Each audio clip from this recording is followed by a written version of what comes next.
9வது மாதாந்திர ஜோதிட கருத்தரங்கத்திற்கு விழா தலைமையாக வந்திருக்கக்கூடிய வாஸ்து சக்கரவர்த்தி உயர் திரு சரவணபவ பரணி பாரதி ஐயா அவர்கள் நம்மிடையே உரையாற்றுவார். திருச்செந்தூர் முருகன் ஆசையோடு எல்லோரும் நலமுடன் வாழ நவ கிரகங்களையும் பஞ்சபூதங்களையும் வணங்கி சரவணபவ பரணி பாரதியின் அன்பான இனிய வணக்கம். ஸ்ரீ செந்தூரான் ஜோதிட அறக்கட்டளை நடத்தக்கூடிய 9வது மாதாந்திர ஜோதிட கருத்தரங்கம். இந்த விழாவானது சிறப்பான முறையில் நம்முடைய அன்பு மாப்பிள்ளை பிரகாஷ் அவர்களுடைய தலைமையில் அவங்களுடைய நிர்வாகிகளோடு மாதம் இப்படி ஒரு அழகான ஒரு அற்புதமான ஒரு கருத்தரங்கத்தை நடத்திட்டு இருக்காங்க. அவங்களுக்கு நம்மளுடைய மனமார்ந்த வாழ்த்துக்களையும் நன்றிகளையும் சரவணபவ ஜோதிட அறிவாலயத்தின் சார்பாக நம்ம தெரிவிச்சுக்கலாம். மாப்பிள்ளை காணா இருந்தாலும் நம்முடைய அன்பு சகோதரியை நம்ம மேடைக்கு அன்போடு அழைக்கலாம். பிரகாஷ் அவர்களின் துணைவியார் நம்முடைய அன்பு சகோதரி அவர்களை மேடைக்கு அழைக்கிறேன். அவர்களுக்கு ஒரு சிறப்பு ஒரு மரியாதை செய்த பிறகு, ஏன்னா நம்ம ஃபஸ்ட்டு எங்கே போனாலும் ஒரு மரியாதை ஃபஸ்ட்டு செலுத்துறது என்னுடைய எண்ணமே அதுதான். ஃபஸ்ட்டு நடத்துகிறவங்களுக்கு ஒரு மரியாதை.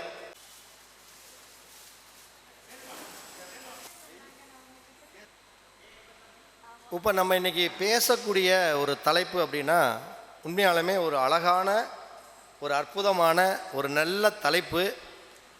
ஒவ்வொருத்தரும் கண்டிப்பாக தெரிஞ்சு கொள்ளக்கூடிய பதிவு என்ன அப்படின்னு பார்த்தீங்கன்னா, இப்போ நிறைய பேர் வீடு கட்டியிருப்பாங்க, இல்லை நிறைய பேர் வாடகை வீட்டில் குடியிருப்பாங்க. அந்த வீட்டில் வாஸ்து குற்றங்கள் அப்படிங்கிறது வாடகை வீட்லையாக இருந்தாலும் சரி அல்லது நம்ம கட்டின வீட்லையாக இருந்தாலும் ஏதாச்சும் ஒரு குறை இருக்கும். இந்த குறையை நிவர்த்தி பண்ண முடியுமா? வாஸ்துல ஏதாச்சும் ஒரு பரிகாரங்கள் இருக்கா? இப்போ ஜோதிடத்தில் இந்த கோயிலுக்கு போங்க, இந்த சாப்பாடை சாப்பிடுங்க, இதை பண்ணுங்க, அதை பண்ணுங்க அப்படின்ட்டு ஒவ்வொருத்தரும் அவங்களுக்கு தகுந்த வெற்றி கண்ட பரிகாரத்தை நிறையா சொல்கிறாங்க. ஆனால் வாஸ்துல இது மாதிரி ஏதாச்சும் ஒரு பரிகாரங்கள் வெற்றி கண்ட பரிகாரங்கள்லாம் இருக்குதான்னா சத்தியமாக இல்லவே இல்லை. அதை எல்லா மனிதரும் வீடு கட்டக்கூடியவங்களாக இருந்தாலும் சரி, அடுத்தது வாடகை வீட்டில் இருக்கிறவங்களா இருந்தாலும் சரி, அதை முதல்ல நீங்கள் ஃபஸ்ட்டு உள்வாங்கிங்க. நான் சொல்கிறது என்னென்னா, இந்த வீட்டை தப்பான ஒரு வீடு, இந்த வீட்டை நான் இப்படி ஒரு பரிகாரத்தின் மூலமாக நான் மாட்டி உங்களை ஜெயிக்க வச்சிருவேன், இந்த இடம் மோசமாக இருக்குது அந்த இடத்த நான் ஜெயிக்க வச்சிருவேன் அப்படின்னா கண்டிப்பாக வாய்ப்பே இல்லை. ஏமாறவும் கூடாது. நம்ம பேசுகிறது கொஞ்சம் ரஃப் அண்ட் டப்பாக இருக்கும், ஆனால் விழிப்புணர்வு சார்ந்த பதிவாக தான் இருக்கும். அப்போ இந்த வாஸ்துப்படி அப்படிங்கிறது இந்த பஞ்சபூதங்களுடைய தன்மைகள் அடிப்படையில் தான் இயங்கும். பஞ்சபூதங்களுடைய தன்மைனா என்ன? நிலம், நீர், நெருப்பு, காற்று, ஆகாயம். இந்த 5 பஞ்சபூதங்களுடைய அடிப்படையில் தான் வாஸ்து இயங்கும். அப்போ அந்த வாஸ்துல ஒரு கோளாறு ஏற்பட்டுச்சுன்னா இந்த பஞ்சபூதங்களை வச்சு ஏதாச்சும் ஒன்று செஞ்சால் மட்டும்தான் அவங்க சக்ஸஸ் அடைய முடியுமே தவிர, இந்த பஞ்சபூதங்களுடைய அருளாசி இல்லாமல் அந்த வீட்டில் எந்த ஒரு வாஸ்து தோஷத்தையும் நம்ம நிவர்த்தி பண்ண முடியாது அப்படிங்கிறத நல்லா உள்வாங்கிங்க. சார், அது என்ன வாஸ்து தோஷம்? நம்ம கட்டின வீட்டில் என்ன மாதிரி பிரச்சனை அப்படின்னா, பிரச்சனை இந்த 5 பஞ்சபூதங்களோட அடிப்படையில் தான் அந்த பிரச்சனையே அவங்களுக்கு இருக்கும். இந்த 5 இடத்தின் மூலமாக இருக்கக்கூடிய கிரகங்கள் ரீதியாக தான் அவங்களுக்கு வாஸ்து தோஷமே வரும். பொதுவாக நம்ம என்ன சொல்கிறோம்? வடக்கு கிழக்கு பள்ளமாக இருக்கணும், மேடாக இருந்தால் அதுக்கு பேர் வாஸ்து தோஷம். தெற்கு மேற்குங்கிறது மேடாக இருக்கணும், தெற்கு மேற்கு மேடு இல்லாமல் பள்ளமாக இருக்குது, அது வாஸ்து குற்றம். இப்போ சமையலறை அப்படின்னா நெருப்பு தத்துவமான அக்னி மூலையில் தான் இருக்கணும், அப்படி அக்னி மூலையில் இல்லை, அது வேறு இடத்துல இருக்குது, அது வாஸ்து தோஷம். ஒரு நீர் சம்பந்தப்பட்டது, கிணறு, போரு, தண்ணி தொட்டி, இதெல்லாமே நிலத்தொட்டி, சம்பு, இதெல்லாமே இந்த வடக்கு கிழக்கு வடகிழக்கில் தான் இருக்கணும். இதுதான் அதனுடைய விதி. இப்படி வடக்கு கிழக்கு வடகிழக்கில் இல்லை, இதெல்லாம் அப்படியே மாறி இருக்குது, இதுதான் வாஸ்து தோஷம். அப்போ வாஸ்து தோஷம் என்பது அந்த நவகிரக இந்த பஞ்சபூதங்கள் எது எது எங்கெங்கே இருக்கணுமோ அதெல்லாம் கரெக்டாக அந்த இடத்துல ஃபிட் ஆகிட்டா அது நல்ல வீடு. நிலம் இருக்க வேண்டிய இடத்துல நிலம், நீர் இருக்க வேண்டிய இடத்துல நீர், காற்று இருக்க வேண்டிய இடத்துல காற்று, நெருப்பு இருக்க வேண்டிய இடத்துல நெருப்பு, இதெல்லாம் கரெக்டாக இடத்துல உட்காந்துட்டாங்கன்னாவே கிட்டத்தட்ட அவங்க ஒரு 75% அவங்க தோஷம் இல்லாமல் அந்த வீட்டில் வாழ்ந்துடலாம். இது உண்மை. நான் தான் சொல்கிறேன் பாருங்க, ஒருத்தருக்கு ஜோதிடத்தையும் தாண்டி ஒரு மனுஷன் ஜெயிக்கணும் அப்படின்னா அவனுக்கு வீடு மட்டும் நல்லா அமைஞ்சிட்டா கண்டிப்பாக ஜெயிச்சிருவாங்க. ஜாதகம் தசாபுத்தி கெட்டே போயிருந்தா கூட அவங்க வீடு மட்டும் ஒரு விதத்தில் நல்ல விதமாக வாஸ்துப்படி அமைஞ்சிட்டா ஒரு 75% கண்டிப்பாக அவர்கள் பாதுகாக்கப்படுவார்கள். அதில் எந்த ஒரு மாற்றமும் இல்லை. இப்போ ஒரு தவறான விஷயம் இருக்குது. என்ன தவறான விஷயம்? தென்கிழக்கில், இப்போ வடகிழக்கில் தான் போர் இருக்கணும்னு சொல்கிறோம். இதை தாண்டி தென்கிழக்கில் போர் வந்து விழுந்துருச்சு, கிணறு வெட்டிட்டாங்க, தண்ணி எடுக்கிறதுக்கு ஒரு போர் போட்டாங்க. அது வாஸ்துப்படி தோஷமானா கண்டிப்பாக வாஸ்துப்படி தோஷம்தான். இந்த தோஷத்தை நான் நிவர்த்தி பண்ணுறதுக்கு பெரிய பூஜைகளோ இல்லை வீட்டை சுற்றி ஒரு கம்பியோ இல்லை வீட்டை சுற்றி ஒரு எக்கோ இல்லை வீட்டை சுற்றி ஒரு ராடோ நீங்கள் எதை வச்சாலும் சரி, எந்த பூஜைகள் பண்ணாலும் சரி, அது எல்லாமே நீங்கள் உங்களை நீங்களே உங்களுக்குள்ள ஒரு ஏமாற்றத்தை அடையிறீங்க. உங்கள் ஒரு திருப்திக்காக நீங்கள் வச்சுக்கிறீங்க, திருப்திக்காக தான் அப்படிங்கிறத நீங்கள் உள்வாங்கிக்கணும். ஆனால் இப்படிப்பட்ட மோசமான ஒரு விஷயங்களை கூட இந்த பஞ்சபூதங்களுடைய அருளாசியோடு இந்த தோஷத்தை கொஞ்சம் நிவர்த்தி பண்ணலாம். ஒரு 60% நிவர்த்தி பண்ணலாம், ஒரு குறிப்பிட்ட காலத்திற்கு மட்டும். அதுக்கு மேலே அது சரியில்லை அப்படின்னா கண்டிப்பாக நீங்கள் அதை மாற்றி தான் ஆகணும். இப்போ சில பேர்த்தோட கேள்வி எனக்கு தெரிஞ்சு நிறைய கேட்பாங்க. சார், சொந்த வீடு என் இடத்துல என் பேரில் என் வீடு இருக்குது, நான் இப்போ போய் வாடகை வீட்டில் தான் குடியிருக்கிறேன், அந்த வாடகை வீட்டில் வந்து நிறைய தோஷம் இருக்குதுங்க, வாஸ்து குற்றம் இருக்குது, அது எனக்கு எப்படிங்க கேட்கும்? அந்த இடத்தோடைய ஓனருக்கு தானே கேட்கும், எனக்கு எப்படி கேட்கும் அப்படின்னு சிலர் புரிதல் இல்லாதவங்க சில பேர் கேட்பாங்க. அவங்களுக்கு நான் சொல்லக்கூடிய ஒரே ஒரு எச்சரிக்கை அப்படின்னா, இப்போ உங்களுடைய சொந்த கார் இருக்குது, உங்கள் சொந்த காரு, அது உங்களுடைய சொந்த ஃப்ளாட்டு மாதிரி உங்கள் சொந்த வீடு. அந்த காரை நீங்கள் எடுத்துகிட்டு போகிறீங்க, அந்த காரில் திடீர்னு பிரேக் இல்லாமல் போயிடுச்சு, பிரேக் இல்லை, அப்போ உங்களுக்கு பாதிப்பு இருக்குமா இருக்காதா? ஓட்டுறாளுக்கு, அந்த சொந்த கார் வச்சுருக்கணும் இருக்குமா இருக்காதா? இருக்கும். இது வாஸ்து தோஷம். இது ரெண்டாவது டேப்பர். அப்படியே நான் ரெண்டாவது விஷயத்தை சொல்கிறேன் பாருங்கள். சார், நான் வாடகை வீட்டில் தான் இருக்கிறேன், எனக்கு வந்து அந்த இடத்துல வாஸ்து குற்றம் இருக்குது, என்னை எப்படி பாதிக்கும் என்னை எப்படி பாதிக்கும்? என்னுடைய ஓனரை தானே பாதிக்கும் அப்படின்னா, அதே வாடகை வண்டியிலே போகிறீங்க, நீங்கள் சொந்த வண்டியில் இல்லை, வாடகை வண்டியில் போகிறீங்க. ஆனால் ஓட்டிகிட்டு போகிறது டிரைவரு, ஆனால் நீங்கள் உட்காந்துக்கிட்டு தான் போகிறீங்க வாடகை வண்டியில். அதுதான் நீங்கள் வாடகை வீட்டில் குடியிருக்கிறீங்க. அந்த வண்டியிலையும் பிரேக் பிடிக்கல. எப்படி நீங்கள் வாடகை வீட்டில் வாடகை வண்டியில் இருக்கிறனால அந்த வண்டி பிரேக் பிடிக்காமல் போய் மரத்தில் அடித்தா நீ சாக மாட்டேயா? சொந்த வண்டியில் போய் பிரேக் எல்லாம் அடித்தா தான் உனக்கு அந்த ஒரு சம்பவங்கள் நடக்குமா? அப்போ வாடகை வீட்டில் வண்டியில் போனாலும் சரி, சொந்த வீட்டில் இருந்தாலும் சரி, எப்படி வண்டியில் பிரேக் பிடிக்கலைன்னா அவனுடைய தலையெழுத்து மாறுதோ அதே மாதிரி தான் வாடகை வீட்டில் இருந்தாலும் சரி, சொந்த வீட்டில் இருந்தாலும் சரி, வாஸ்து குற்றம் இருந்தால் கண்டிப்பாக உன்னை பாதிச்சே தீரும். இது லாஜிக். நல்ல அறிவுபூர்வமாக நம்ம சிந்தனை பண்ணி பார்க்கணும். அப்போ ஒரு வாஸ்துவில் குற்றங்கள் இருக்குது அப்படின்னா இங்கே மந்திரத்துக்கு, எந்திரத்துக்கு, தந்திரத்துக்கு வாய்ப்பு இல்லை அப்படிங்கிறது என்னுடைய பொதுவான ஒரு நடைமுறையில் நான் கண்ட ஒரு உண்மைகளை தான் நம்ம பேசிகிட்டு இருக்கிறோம்.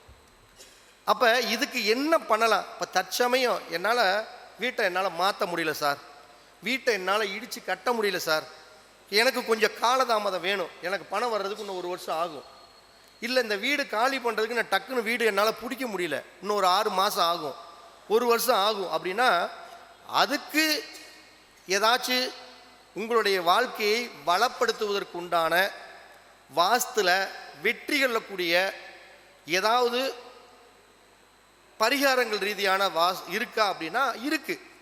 அதையும் எதன் அடிப்படையில் இயக்க முடியும்? பஞ்சபூதங்களுடைய அடிப்படையில் தான் இயக்க முடியுமே தவிர வேற எதன் அடிப்படையிலையும் இயக்க முடியாது. சரி, இது எப்படி நீங்கள் சொல்லுங்கள் பார்ப்போம், இயக்க முடியுங்கிறீங்க, அதை எப்படி சொல்லுங்கள், எனக்கு ஒரு டெமோ காட்டுங்க அப்படின்னா, ஒரு உதாரணத்துக்கு ஒரு வடக்கு பார்த்த வீடு இல்லை கிழக்கு பார்த்த வீடு, எந்த வீடாக இருக்கட்டும், ஒரு வீட்டுக்கு படிக்கட்டுங்கிறது ஈசானிய மூலையில் வரக்கூடாது. இது பொதுவான லாஜிக். ஈசானிய மூலையில் படிக்கட்டு வந்தால் அந்த வீட்டில் வளர்ச்சி தடைப்படும், பொருளாதார மேம்பாடு சிறப்பாக இருக்காது, குழந்தைகளுடைய படிப்பு அறிவு சிறக்காது, குழந்தைகள் சொல்கிற பேச்சு கேட்காது, ஒரு மொத்தத்தில் டெவலப் இருக்காது, கடன், சங்கடம், வருத்தம், பொருளாதார சிரமம் இதெல்லாம் அடைவாங்க. இது உண்மை. ஆனால் இதையே வாடகை வீட்டில் நான் இருக்கிறேன், வாடகை வீட்டில் போய் நான் படி இடித்து கொடுக்கணும்னு சொன்னால் நீ காலி பண்ணும்பா, படியை இடிக்கவும் முடியாது. அவன் அந்த வீட்டில் இருக்கிற வரைக்கும் அவனுக்கு ஒரு பாதுகாப்பு வேணும், இருக்கிற வரைக்கும் வேணுமல்ல. அப்போ இந்த வடகிழக்குக்கு உண்டான பஞ்சபூத தத்துவங்கள் என்ன அப்படிங்கிறது தெரியணும். இதில் நல்லா புரிஞ்சுக்குங்க, இந்த பஞ்சபூத தத்துவங்கள் அப்படிங்கிறது நிலம், நீர், நெருப்பு, காற்று, ஆகாயம் எங்கே இருக்குது அப்படின்னா, ஈசானிய பகுதி என்பது நீர் தத்துவம் உள்ள இடம். அதே மாதிரி தென்மேற்கு மூலைன்னு சொல்லுவாங்க பார்த்தீங்களா, கன்னி மூலையுமாங்க, அது நிலத்தத்துவம் உள்ள இடம். அதே மாதிரி நெருப்பு தத்துவமாங்க, அதுதான் தென்கிழக்கு அப்படிங்கக்கூடிய அக்னி மூலை தான் நெருப்பு தத்துவம் உள்ள இடம். காற்று தத்துவம், அதாவது ஆகாயம்பாங்க, வாயு மூலைம்பாங்க, அதுதான் காற்று மூலை. அப்போ அந்த வாயு மூலைங்கிறது காற்று தத்துவம் உள்ள இடம். அப்போ நிலம், நீர், நெருப்பு, காற்று, இந்த ஆகாய தத்துவம் அப்படிங்கிறது நம்முடைய வீட்டுக்கும் வீட்டை சுற்றி இருக்கக்கூடிய காம்பவுண்டுக்கும் இடையில் இருக்கக்கூடிய பகுதி, இதுதான் ஆகாயம். அதாவது ஆகாயம்னா இந்த பில்டிங்கை சுற்றி வர்றோம் பார்த்தீங்களா, இதுதான் ஆகாய தத்துவம். இந்த தத்துவங்கள் அடிப்படையில் நீங்கள் அந்த வீட்டில் இருக்கக்கூடிய காலகட்டங்களில் சில பரிகாரங்களை செய்து வாழ்க்கையில் நீங்கள் வெற்றி பெறலாம். இது அனுபவத்தில் நானே தான் சொன்னேன், பரிகாரங்களை வச்சு பண்ண முடியாதுன்னு. ஆனால் பண்ணலாம். ஒரு குறிப்பிட்ட காலம், தற்சமயம் ஃபஸ்ட் எய்டு நான் சொல்கிறது என்னென்னா முதல் உதவி. ஒருத்தர் கீழே விழுந்துட்டான், ரத்தம் ஒழுகுது, அவன் ஆஸ்பத்திரிக்கு போகிற வரைக்கும் அந்த ரத்தம் ஒழுகாமல் இருக்கிறதுக்காக தொடச்சி ரத்தம் வெளியே வராமல் இருக்கிறதுக்கு ஒரு கட்டு போட்டு பாதுகாப்பு பண்ணி அவனை ஒரு ஆஸ்பத்திரிக்கு அனுப்பி வைக்கிறோம். அதுதான் ஃபஸ்ட் எய்டு. அப்போ நீங்கள் வீட்டில் ஒரு வாஸ்து தோஷம் இருக்குது, வாடகை வீட்டில் வாஸ்து குற்றம் இருக்குது அப்படின்னா சில விஷயங்களை நீங்கள் செய்தால் நிச்சயம் அந்த பாதுகாப்பிலிருந்து ஒரு 60% பாதுகாத்துக்கலாம், பிரச்சனை இல்லாமல் தப்பிச்சுக்கலாம். என்ன அப்படின்னா, படிக்கட்டு இருக்குது ஈசானிய மூலையில், அது என்ன தத்துவம்? நீர் தத்துவம். அப்போ அந்த ஈசானியத்தில் இருக்கக்கூடிய நவகிரக தெய்வம் எது அப்படின்னா அது புதன் பகவான். அது நீங்கள் நல்லா தெரியும், நிறைய பேருக்கு நான் நிறைய வீடியோவில் சொல்லிட்டேன். அப்போ இந்த நீரை நம்ம என்ன பண்ணணும்னா, இது மாதிரி ஒரு உங்கள் வீட்டில் படி இருக்குது, இல்லை ஈசானிய மூலையில் ஏதாச்சும் ஒரு கோளாறு இருக்குது. ஈசானிய மூலையில் கோளாறுனா என்ன சொல்கிறோம்? படிக்கட்டு, போர் இல்லாமல் செப்டிக் டேங்க் விழுந்துறது, இல்லை ஈசானிய மூலையில் பள்ளமாக இருக்காமல் மேடாக விழுந்துருது, இப்படியெல்லாம் ஒரு தவறான விஷயங்கள் இருக்குது அப்படின்னா நீங்கள் அந்த நீரை எடுத்துக்கணும். ஃபஸ்ட்டு நீர் தத்துவம்னா அந்த நீருடைய மூலாதாரத்தை எடுத்துக்கணும். அந்த வீட்டில் இருக்கக்கூடிய இடத்துல இருக்கக்கூடிய தெய்வம் யார் அப்படின்னா ஈசானிய மூலையில் இருக்கிறது, வடகிழக்கில் இருக்கிறது புதன். புதன்னா பெருமாள் அப்படிங்கிறது நீங்கள் தெரிஞ்சுக்கணும். அப்போ புதன்கிழமை அன்னைக்கு புதனோட ஓரம் வரக்கூடிய நாளில் நீங்கள் உங்கள் வீட்டில் இருக்கக்கூடிய அந்த போர் தண்ணி, இல்லைன்னா கிணறு இருந்தால் கிணறு தண்ணி, இல்லை எங்கிட்ட போரும் இல்லை கிணறும் இல்லை அப்படின்னா உங்கள் வீட்டுக்கு தண்ணி கனெக்ஷன் கொடுத்துருப்பாங்கல்ல, அதனுடைய தீர்த்தத்தை எடுத்துகிட்டு போய் அந்த புதனோட ஓரையில் பெருமாளுக்கு தீர்த்த அபிஷேகம் பண்ணி அந்த தீர்த்தத்தை கொண்டாந்து உங்கள் வீட்டில் நீங்கள் தெளிச்சிங்க அப்படின்னா நிச்சயம் அந்த வடகில் இருக்கக்கூடிய ஃபால்ட்டு தற்சமயம் தீரும். இது சத்தியமான உண்மை. இது நீங்கள் தாராளமாக பயன்படுத்தலாம். நான் இன்னும் வகுப்புலையோ என்னுடைய சேனல்லையோ சொல்லாத விஷயங்களை நான் சொல்லிகிட்டு இருக்கிறேன். இதுக்கு நீங்கள் காசு பணம் எதையுமே செய்ய தேவையில்லை, செஞ்சு பாருங்கள். செஞ்சீங்கன்னா கண்டிப்பாக சக்ஸஸ்ஸு. இதை விட இந்த வாஸ்துவை ஒரு பரிகாரத்தை எளிமையாக இது யாருமே சொல்லவும் முடியாது. சொன்னால் அது தவறான பரிகாரங்களாக இருக்கலாம். இது உண்மை சம்மந்தப்பட்ட விஷயம். அதே ஈசானிய மூலையில் ஒரு ஃபால்ட் இருக்குது உங்கள் வீட்டில். பெருமாள் கோயில் எங்கே கும்பாபிஷேகம் நடந்தாலும் சரி, அந்த பெருமாள் கோயில் கும்பாபிஷேகத்தில் அந்த சாமிக்கு அந்த தீர்த்தத்தை கொண்டு போய் சாமிக்கு மூலாதாரத்துக்கு மேலே கலசத்துக்கு ஊற்றுவாங்க பார்த்தீங்களா, அந்த தீர்த்தத்தை பெருமாள் கோயில் கும்பாபிஷேகம் இங்கே நல்லா மனசில் நோட் பண்ணிக்கணும். மற்ற கோயில் கும்பாபிஷேகம் இல்லை, வடகிழக்கில் ஒரு ஃபால்ட் இருந்தால் பெருமாள் கோயில் கும்பாபிஷேக தீர்த்தத்தை கொண்டாந்து உங்கள் வீட்டில் தொளிச்சிங்கன்னா ஒரு குறிப்பிட்ட காலகட்டங்கள் அதுவினால் ஏற்படக்கூடிய தோஷங்கள் விலகும். இது 2 விஷயத்தையும் நீங்கள் ஃபாலோ பண்ணால் கண்டிப்பாக சக்ஸஸ் அடையலாம். ஒரு உதாரணத்துக்கு, 2வது தென்கிழக்கு மூலையில் உங்களுக்கு ஒரு தப்பு நடந்து போச்சு. அது என்னங்க தென்கிழக்கு மூலையில் ஒரு தப்பு அப்படின்னா, தென்கிழக்குங்கிறது நெருப்புடைய தத்துவம். ஆனால் அங்கே நெருப்பு தத்துவம் இல்லாமல் நீர் தத்துவம் வந்துடுது. ஒரு கிணறு வெட்டிட்டாங்க, ஒரு போர் போட்டாங்க. அதே ஒரு கிழக்கு பார்த்ததுக்கு தென்கிழக்கு மூலையிலிருந்து ஒரு தெரு குத்துது. கிழக்கு அக்னியிலிருந்து ஒரு தெரு குத்திருச்சு. இதெல்லாமே அது தோஷந்தான், வாஸ்து தோஷந்தான். இப்போ அந்த இடத்துல தென்கிழக்கில் சமையல் அறை இல்லாமல் வேறு மாதிரி ஏதாச்சும் ஒரு அறை வந்துடுது. இது தப்பான வாஸ்து குற்றம் தான். அப்போ இந்த குற்றங்களை நீங்கள் நிவர்த்தி பண்ணணும் அப்படின்னா நெருப்பை பயன்படுத்தினா மட்டும்தான் நீங்கள் ஜெயிக்க முடியும். ஏன்னா சொல்லுவாங்கள்ல, என்ன சொல்லுவோம், அது அவங்களோடையே போய் தான் அந்த காரியத்தை சாதிக்க முடியும்னு சொல்லுவாங்க. அப்போ நெருப்போடு தான் சேர்ந்து நீங்கள் அந்த விஷயத்தை சாதிக்க முடியும். அப்போ என்ன பண்ண முடியும், சாதிக்க முடியும் அப்படின்னா அது நெருப்பு தத்துவம். அப்போ நெருப்பு தத்துவம்னா அது அக்னி தத்துவம். அந்த இடத்துல இருக்கக்கூடிய நவகிரக தெய்வம் யார் அப்படின்னா சந்திர பகவான், அது அக்னி தத்துவம். அப்போ உங்கள் வீட்டில் நீங்கள் திங்கக்கிழமை வரக்கூடிய நாளில் உங்கள் வீட்டிலேயே நீங்கள் சாப்பாடு, அது எந்த சாப்பாடாக இருந்தாலும் சரி, செஞ்சு அந்த சாப்பாடை கொண்டு போய் வாரத்தில் ஒரு தடவையாக இருந்தாலும் சரி, மாதத்தில் ஒரு நாளாக இருந்தாலும் சரி, திங்கக்கிழமை அன்னைக்கு உங்கள் வீட்டிலேயே உங்கள் சமையல் அறையிலேயே சமையல் செஞ்சு, ஏன்னா அக்னி தத்துவத்தில் சமையல் செஞ்சு அந்த சந்திரன்னா சாப்பாடு, அந்த சாப்பாடை கொண்டு போய் நீங்கள் தானம் பண்ணும் பொழுது அந்த இடத்துல தென்கிழக்கு மூலையில் இருக்கக்கூடிய விஷயங்கள் தற்சமயம் உங்களுக்கு எந்த கெடுதல் செய்யாமல் நீங்கள் பார்த்துக்கலாம். இதுவும் உண்மை. 2வது, இதையே நீங்கள் என்ன பண்ணலான்னா, அக்னிங்கிறது என்ன, ஹோமம்.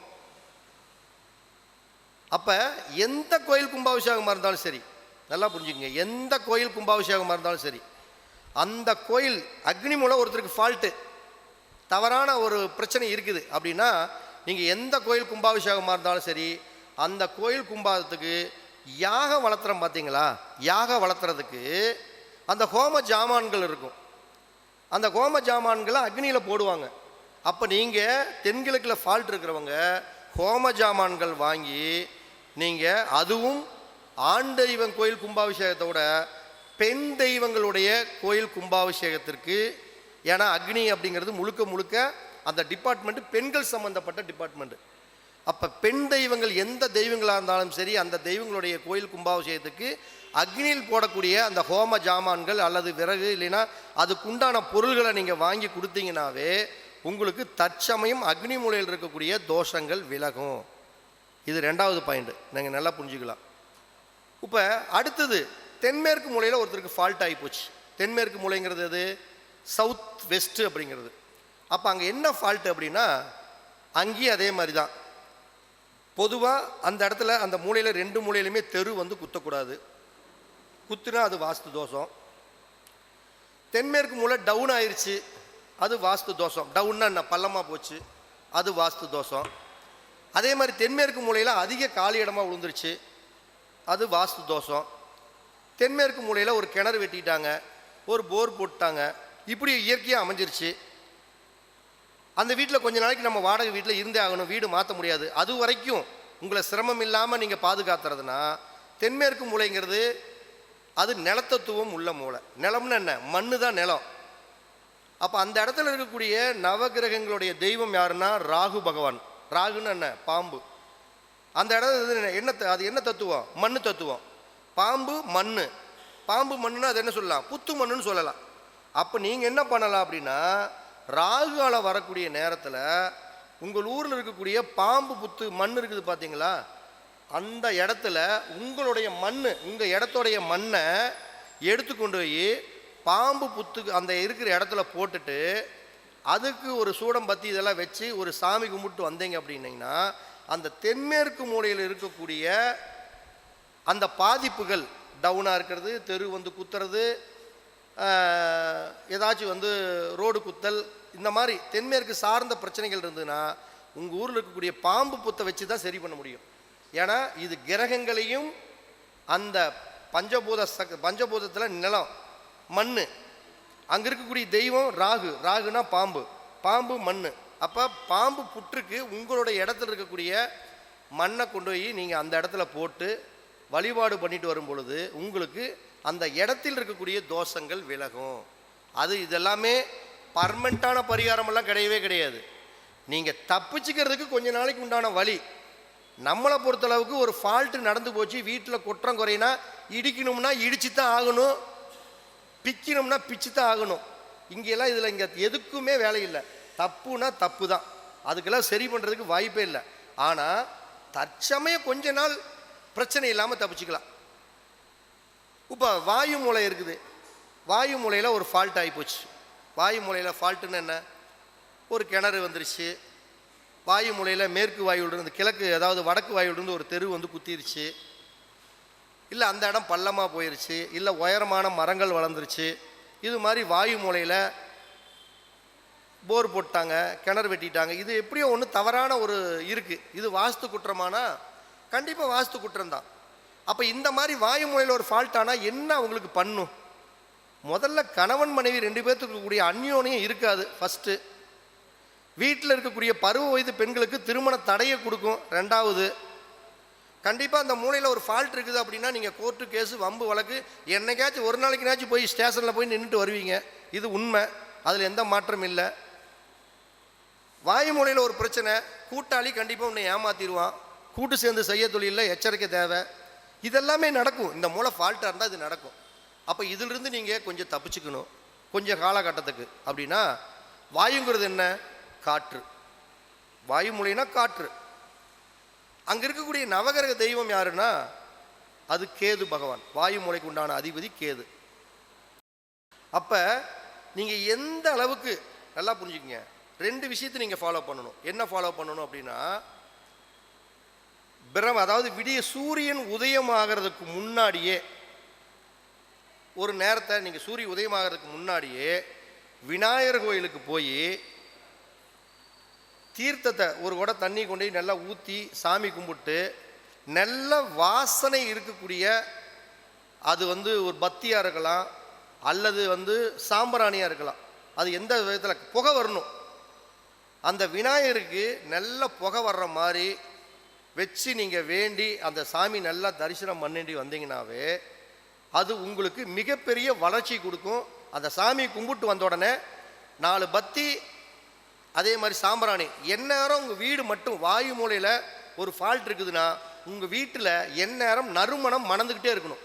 அப்போ என்ன, டெய்லி காலையிலையும் பொழுதோடையும் பத்தி பருத்துறது, சாம்பிராணி வைக்கிறது, இது எல்லாம் வச்சு வீடு எந்நேரம் ஒரு நறுமணத்தோடு இருந்தால் இந்த வாயு மூலையில் இருக்கக்கூடிய பாதிப்புகள் 100% தீரும். இது நடைமுறையில் உண்டான உண்மை. இப்போ நிலம், நீர், நெருப்பு இதெல்லாம் பார்த்துட்டோம். இந்த ஆகாய தத்துவத்தில் ஒரு ஃபால்ட்டு. ஆகாய தத்துவத்தில் ஃபால்ட்டுன்னு என்ன, ஒரு பேர் நிறைய பேர் பார்த்தீங்கன்னா வீடு கட்டியிருப்பாங்க. பொதுவாக வீடு கட்டினதுக்கப்புறம் வீட்டுக்கு வடக்கு பக்கம் அதிகமாக காலி இடம் இருக்கணும், அல்லது கிழக்கு பக்கம் காலி இடமா இருக்கணும், அதிகமாக இருக்கணும். தெற்கு மேற்கை விட வடக்கு கிழக்குங்கிறது கொஞ்சம் காலி இடம் அதிகமாக இருக்கணும். நீங்கள் ஒரு வீடு வாடகை வீட்டுக்கு போயிட்டீங்க, தெற்கு வந்து அதிகமாக காலி இடமா மாட்டிக்கிச்சு, அதேமாரி மேற்கு அதிகமாக காலி இடமா மாட்டிக்கிச்சு. அதே மாதிரி சில வீடுகள் எல்லாமே பார்த்தீங்கன்னா வீட்டை சுற்றி வர்ற அளவுக்கு ஒரு இடம் இல்லை.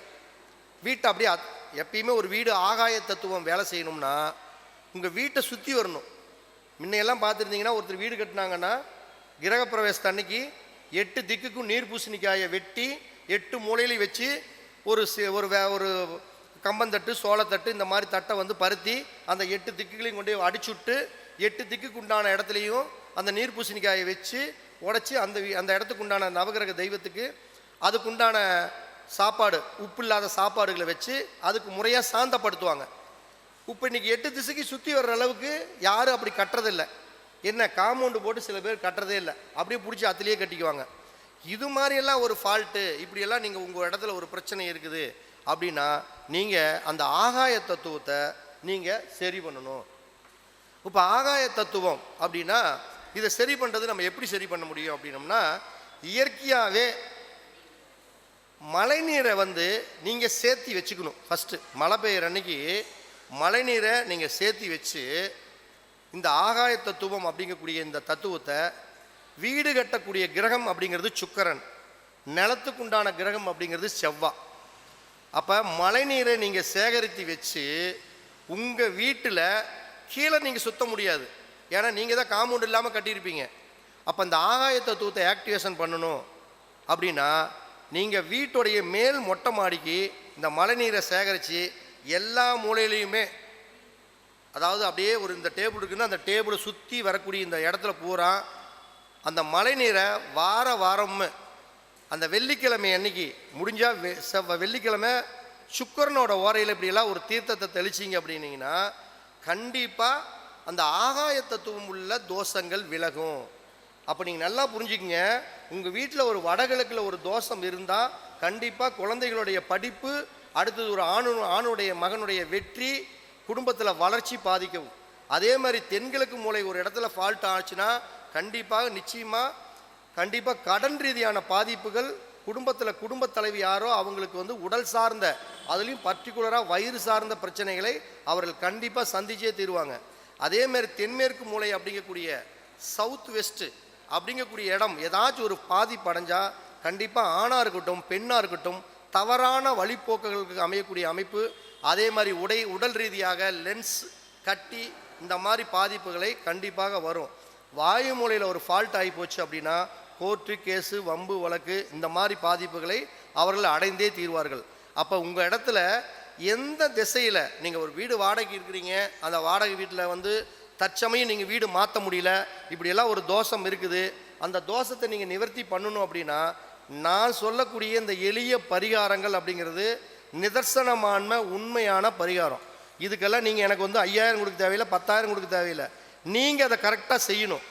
அப்போ இந்த விஷயங்களை நீங்கள் செஞ்சீங்கன்னா கண்டிப்பாக வாஸ்துல எப்படிப்பட்ட தோஷங்கள் இருந்தாலும் தற்சமயம் அந்த வீட்டிலிருந்து மாறுற வரைக்கும் ஒரு பாதுகாப்பு அரணாக இந்த பரிகாரங்கள் உங்களுக்கு இருக்கும் அப்படிங்கிறத நான் சொல்லி, இவ்வளோ நேரம் அழகாக அற்புதமாக இந்த உரையை கேட்ட அனைத்து நண்பர்களுக்கும், அதே மாதிரி இந்த விழாவை சிறப்பாக நடத்தி கொண்டிருக்கக்கூடிய செந்தூரான் ஜோதிட அறக்கட்டளையுடைய நிறுவனர் பிரகாஷ் அவர்களுக்கும் என்னுடைய நெஞ்சார்ந்த நன்றிகளையும் வாழ்த்துக்களையும் தெரிவித்து கொண்டு, தர்மத்தின் வழி செல்ல செல்ல கண்டிப்பாக கர்மத்தின் வழி குறையும் அப்படிங்கக்கூடிய அற்புதமான தகவலோடு மீண்டும் ஒரு அழகான அடுத்த தருணத்தில் உங்களை சந்திக்கிறேன். அனைவருக்கும் வணக்கம், அனைவருக்கும் வாழ்த்துக்கள்.